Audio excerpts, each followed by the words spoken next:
मैंने मिट्टी नहीं खाई। मैया यशोदा कहते हैं कि तू ही सत्य बोल रहा है, बाकी जितने लोग बोल रहे हैं सब झूठे हैं। भगवान श्री कृष्ण कहते हैं कि हाँ मैया सब झूठे हैं, मैंने मिट्टी नहीं खाई। अरे लाला तेरे बड़े भाई बलदाऊ भैया भी कह रहे हैं कि तूने मिट्टी खाई है। भगवान श्री कृष्ण कहते हैं मैया मैंने मिट्टी नहीं खाई। यदि तुम्हें विश्वास नहीं हो रहा है तो मेरे मुख को खोल करके तुम देख लो। यदि मैंने मिट्टी खाई होगी तो कहीं ना कहीं दांतों में, तलुबे में, जबड़े में कहीं ना कहीं थोड़े से लगे होंगे। मैया यशोदा ने सोचा कि इससे अच्छी बात और क्या हो सकती है। मैया यशोदा ने कहा हाँ लाला तू जरा अपने मुख को खोल दो। और जैसे मेरे कन्हैया ने अपने मुख को खोला है, मैया यशोदा ने कन्हैया के मुख में अपने निगाहों को डाला है। क्या दिखाई पड़ता है?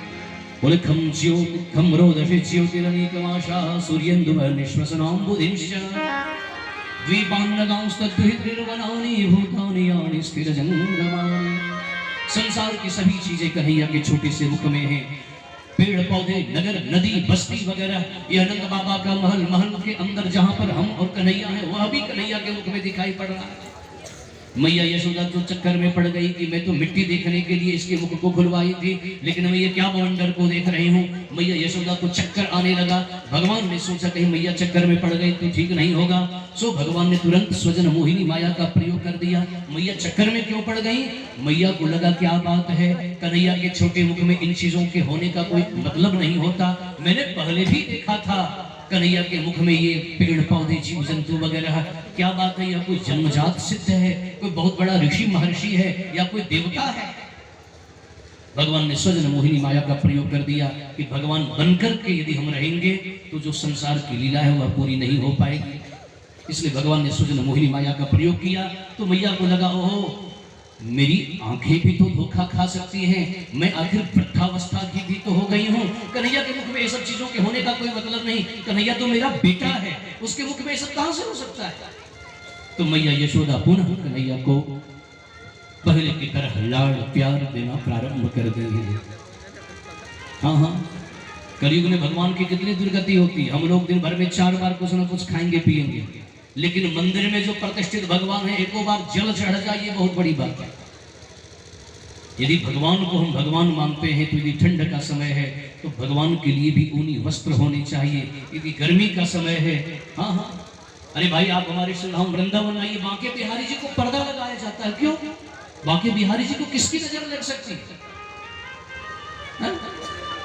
ये भाव है। कहीं भगवान अभी भोजन कर रहे हैं तो भोजन एकांत में होना चाहिए।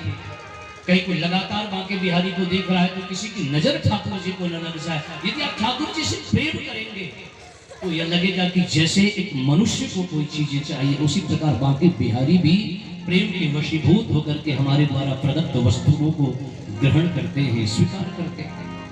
बोलो वृंदावन बिहारी लाल की। परीक्षित जी महाराज ने पूछा कि महाराज ये नंद और यशोदा आखिर में कौन सा पुण्य किए थे कि भगवान बेटा बनकर के इन लोगों को सुख प्रदान किए?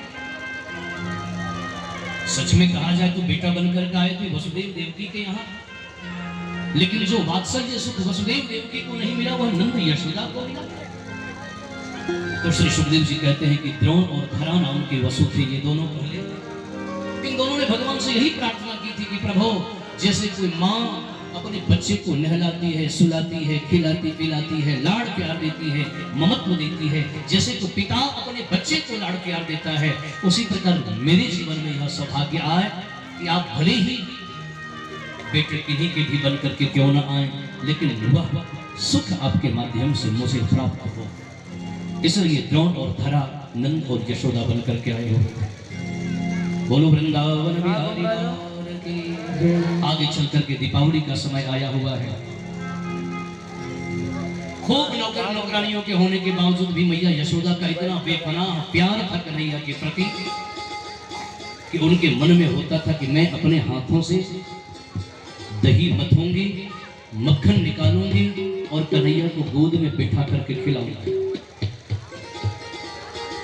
बड़ा ही सुंदर संदेश है, भौतिक दृष्टि से भी आध्यात्मिक दृष्टि से। संसार में कई बार क्या होता है, हम किसी दूसरे से अपनापन का व्यवहार तो चाहते हैं, लेकिन हमें भी उसके साथ अपनापन का व्यवहार करना चाहिए। इसके लिए हम समय निकालना उचित नहीं समझते। आध्यात्मिक प्रेम में और भौतिक प्रेम में यही अंतर होता है। आध्यात्मिक प्रेम तो दूर होकर के भी रहता है, लेकिन जो भौतिक प्रेम होता है वह एक दूसरे के इच्छाओं को, एक दूसरे की भावनाओं को समझने से ही प्रेम पुष्ट होता देखा जाता है। बोलो राधे राधे। आप कितने भी व्यस्त क्यों ना हो, आप अपनों के लिए समय निकालिए। आज के भागदौड़ वाली स्थिति में क्या हो जाता है, माँ के पास फुर्सत नहीं है कि हम बच्चे के लिए समय निकालें, पिता के पास फुर्सत नहीं है कि हम बच्चे के लिए समय निकालें। तो आगे चल करके क्या होता है, जब बाल्यावस्था में हमने समय नहीं निकाला, तो जब हम वृद्ध हुए तो आगे चल करके उनके पास समय नहीं।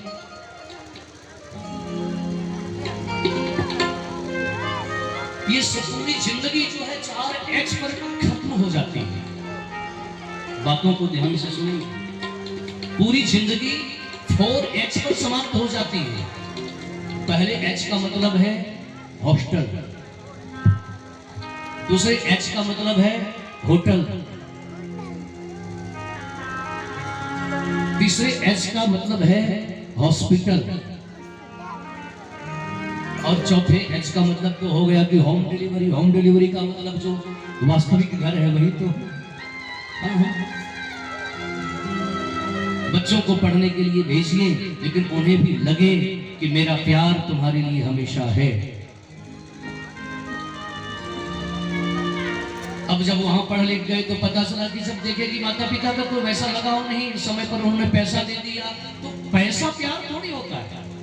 अच्छा बताइए, पैसा इसे प्यार होता तब तो फिर बातों को समझने की कोशिश करेंगे।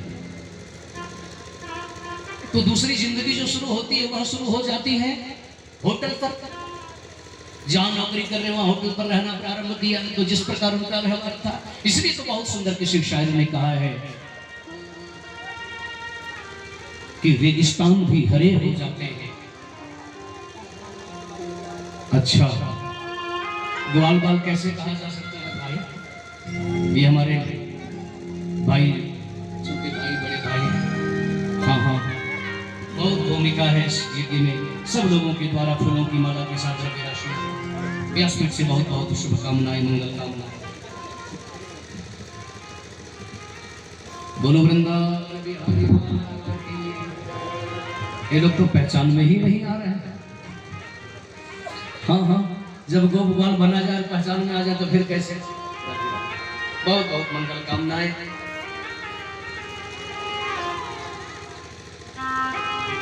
बोलो वृंदावन बिहारी लाल की, भक्तवत्सल भगवान की जय। बहुत सारी द्रव्य राशियां, फूलों की मालाएं आदि आप सब देख रहे हैं, और बाकी बिहारी तो देख ही रहा है। ठाकुर जी कृपा करें, ठाकुर जी की चरणों में प्रार्थना। मैं निवेदन कर रहा था, क्या निवेदन कर रहा था?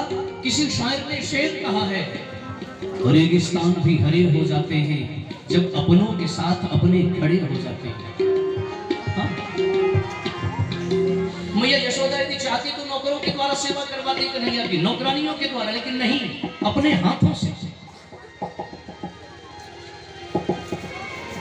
एकदा गृहदा शिशु यशोदानंद गिरि करवांतरणियुक्ता सुनिर्ममन्तस्य। बोले यावनि यावनि हगे तानि गतबाल चरितानि च दधि निर्मंथने काले स्वरंती काम्यतावत। मैया यशोदा इस लायक नहीं है कि वह दधि मंथन करे, क्योंकि मैया यशोदा का शरीर कृशकाय नहीं है। मैया यशोदा स्थूल शरीर की, थोड़ी मोटी थी। मैया यशोदा ने बिल्कुल पवित्रता के साथ रेशमी वस्त्र को धारण किया है। मैया यशोदा ने सुंदर अपने माथे में फूलों का वह चूड़ा लगाया है, और कन्हैया की जो बाल्यावस्था की लीलाएं, उन लीलाओं को मन में विचार कर रहे हैं। देखो, जब हम तन से भी भगवान की सेवा करेंगे, मन से भी भगवान की सेवा करेंगे, और धन से भी भगवान की सेवा करेंगे, तो फिर भगवान भला दूर कैसे रह सकते हैं? उसी समय मेरे बांके बिहारी कन्हैया उधर से आए हैं, और पीछे से आकर के मैया यशोदा को दोनों हाथों से पकड़े। अरे भैया, मुझे जोड़न की भूख लग रही है, तो वो तो दधि मंथन से कभी फुर्सत नहीं आई। मैया यशोदा ने दधि मंथन करना बंद कर दिया, कन्हैया को अपने गोद में लिटाया और अपने दुग्ध का पान कराना प्रारंभ किया।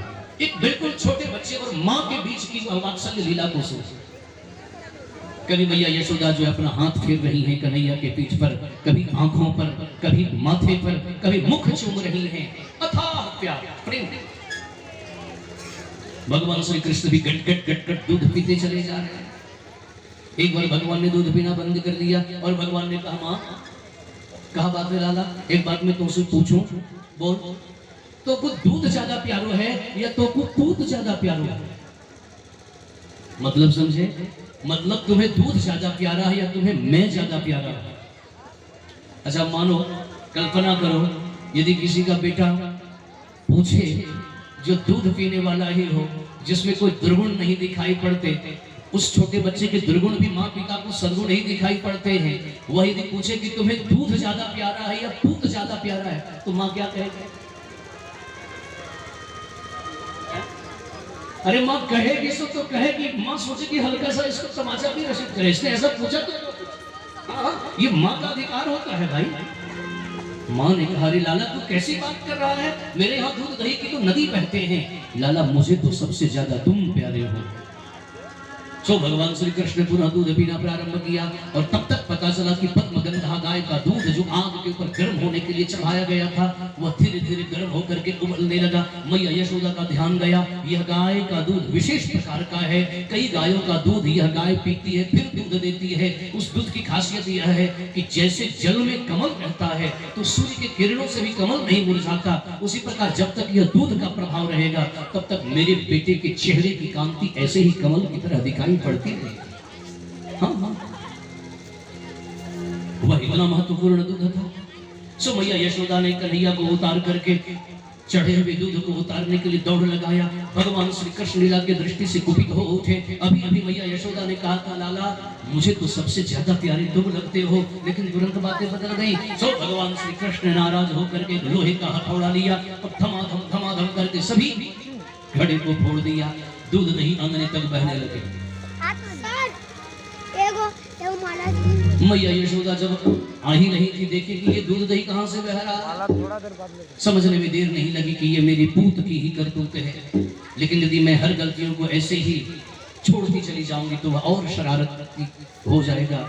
इसलिए मैया यशोदा कन्हैया को सबक सिखाने के लिए हाथ में एक छड़ी लेकर के, कन्हैया तू आज पकड़ में आ जा, मैं तुम्हें बताती हूँ, तुम्हारा मन बहुत बढ़ गया है रे।